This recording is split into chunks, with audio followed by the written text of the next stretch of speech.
Morning! Oh, and welcome to my daily vlog of life on a beef and arable farm here in South Yorkshire. Let's see what we get up to today.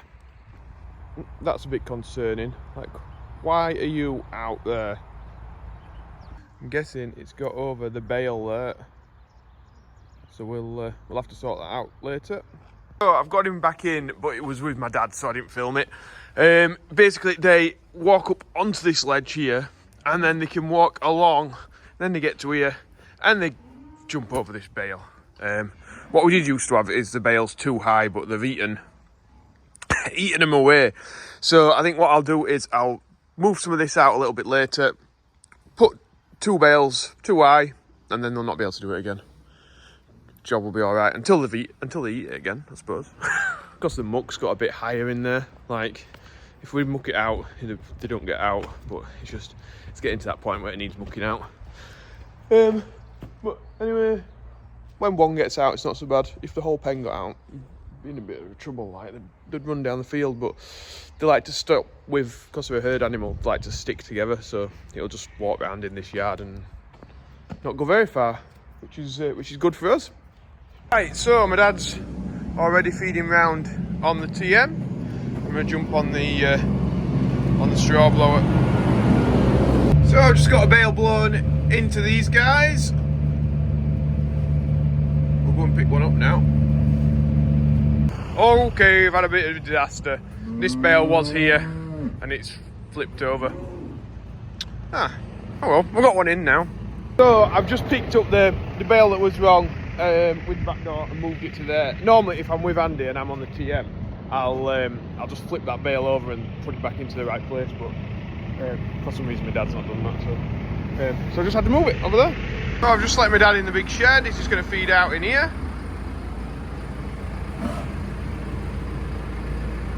Feeding out the meal. Feeding out to be a really nice day. That sun is bright. Yeah, no need for a coat today. My new John Deere overalls on there. Yeah, could be a warm one. Might even wash my car today. Again, we're in feeding out.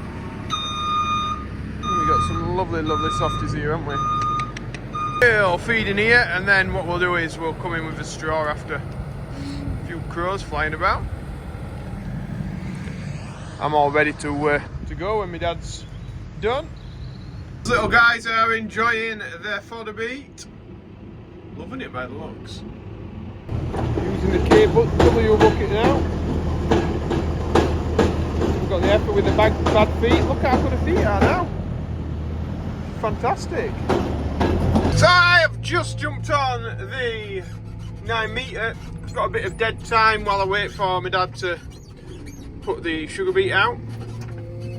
Still a few pens just to go in with the straw blower. So I think what I'll do is I'll fetch some straw around and some hay, get those jobs ticked off. Get the pipes put on here. Now it's just strawing with the spreader bale. Oh, Andy cleaned his car the other day. I think it's time to give mine a little bit of a spruce up.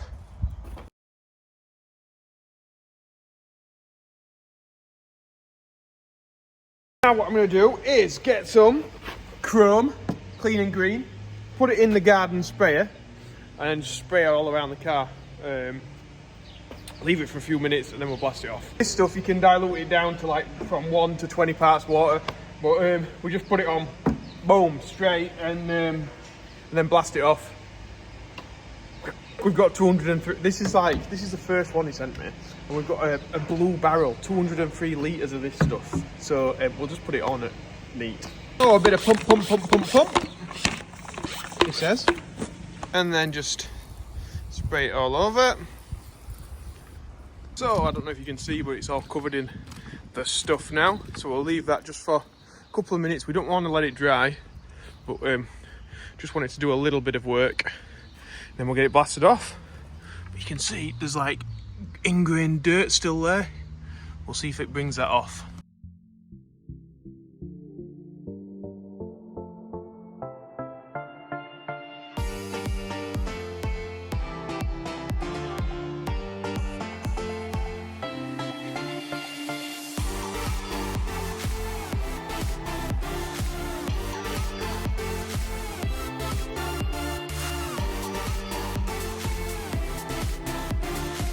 Oh, there it is, folks. Now for a quick clean, I think that is very, very good. Just took it off. Mess about with a sponge or anything like that. He's brought it up to looking like it's been washed, and that's all I want really. I mean, yeah, could I have done a better job if I had got in there and really used the sponge and everything? Yes, probably. But you know, I ain't got time for that. I've got some cows to get out to take a bit later this afternoon, bits and bobs like that. So just washing things quick and easy. It's brilliant, that stuff. So now, if you remember, last week or week before when I was doing the fertiliser spreading, my Ag Open GPS wasn't working, was it? And I've been putting it off because it's one of them things where I have to learn how to use it again, and oh yeah, it's been a pain. It wasn't working, and I think it was the receiver up at the top there. We've got an aerial. It won't be that because that's really simple, but I've got a little PCB, printed circuit board, in the back of here somewhere, in this in that box, in that grey box there, and I reckon there might be something amiss with that. Either that or it's the tablet, which it could be that as well, because that can be temperamental. That CHC now is so much better. Right, the one that's in Andy's 130, you know, that's on the steering wheel thing. But I do like this. I do like it because I made it myself. So I'm going to try and diagnose what's wrong with it. I'm going to use this tablet in the 210 over there, which has also got this system in it, and see if it can pick up a satellite signal. And then I'll know that it's definitely that board, and I can look into that a little bit further. But this is the easiest step so far. We'll get the Dell Beast fired up. We'll put it in there, see if we can get a signal. Okay, so just opening Ag Open GPS here. So that, let's connect it. So we are getting a... all this sentence here is basically just telling us where the GPS unit is.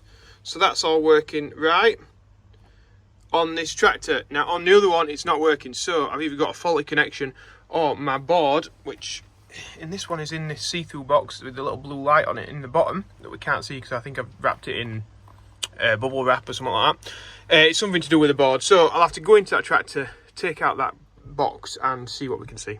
This is the box I need to open up and see what we can see. All out now, you're seeing it as I'm seeing it. Okay. Bubble wrap around here, which is good. So we'll take this off.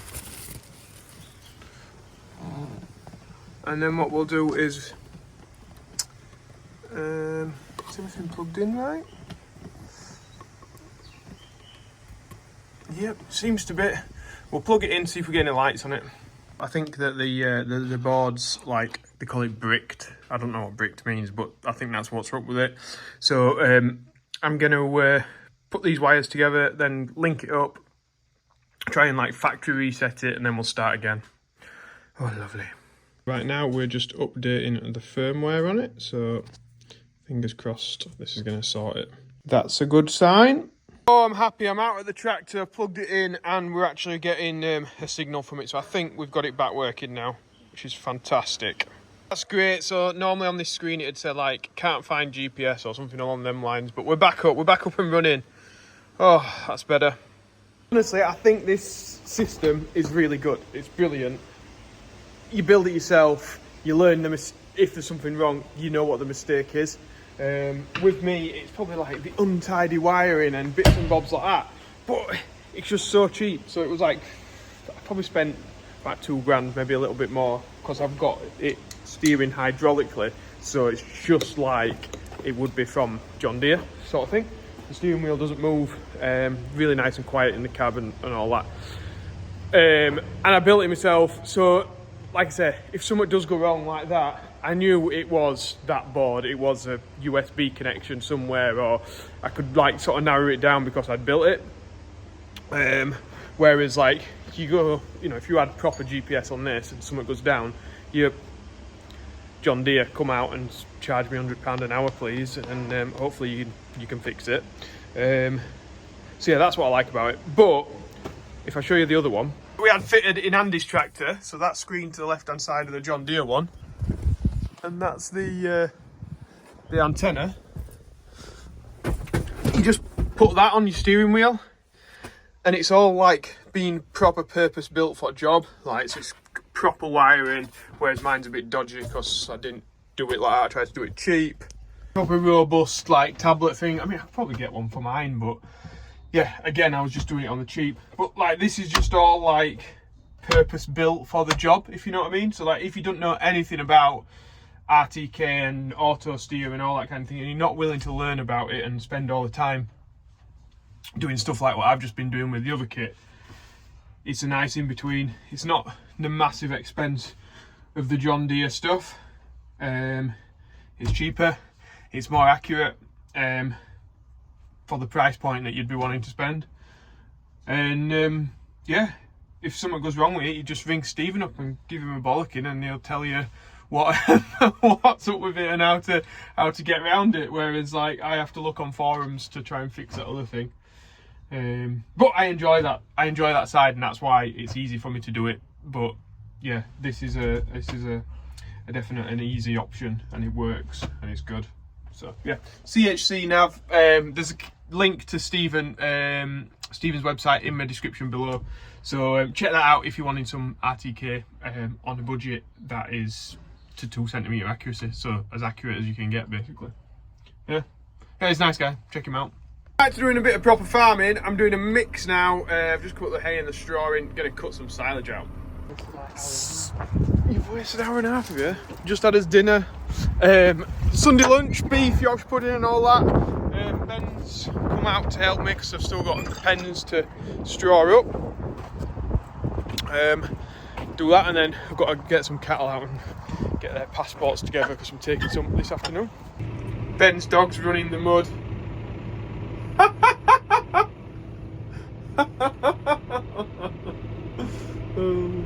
My dad's been feeding up again.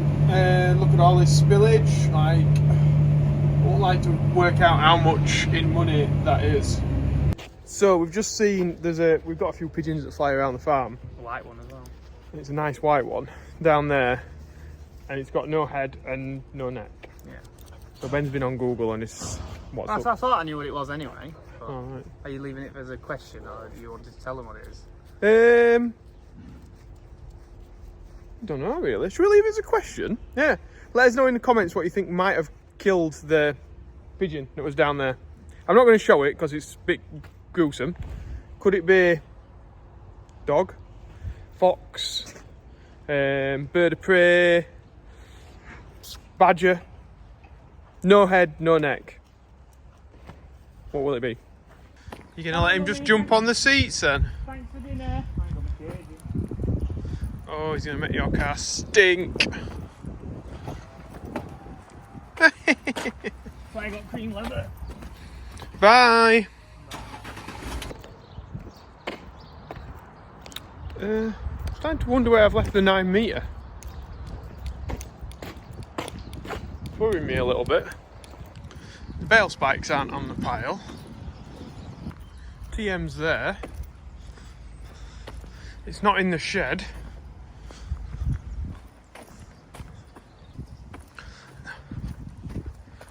Oh, thank God for that.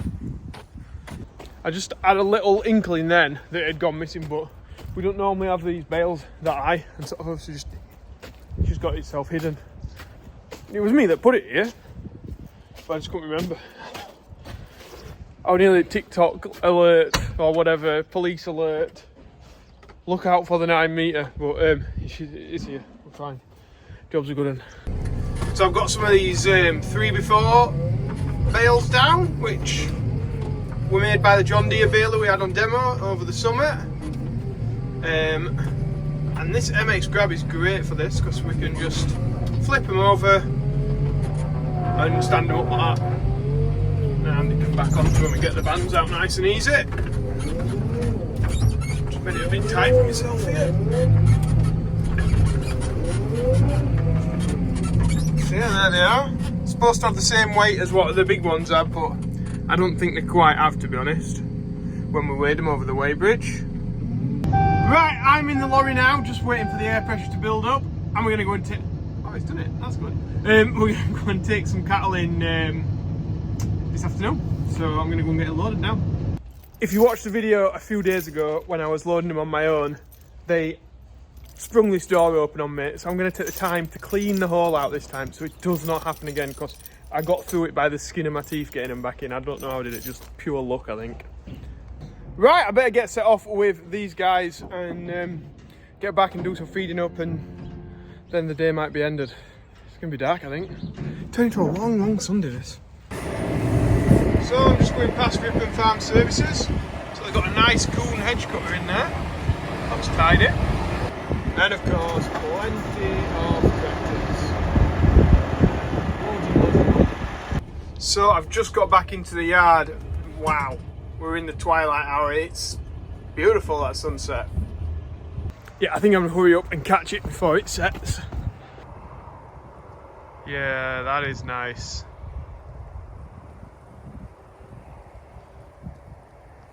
So I think that's where I'm going to leave it here tonight, guys. If you've liked it, remember to press the like button, subscribe if you've not already. We're getting very close to a special milestone subscriber amount, so you maybe could be the person to tip it over. Check it out if you want to find out what the number might be, but I think in the next week we should be getting over the number. Andy will be back tomorrow anyway, and I'll let him tell you where he's been and if he's seen anything interesting. So yeah, thanks for watching, guys. Catch you tomorrow. Business.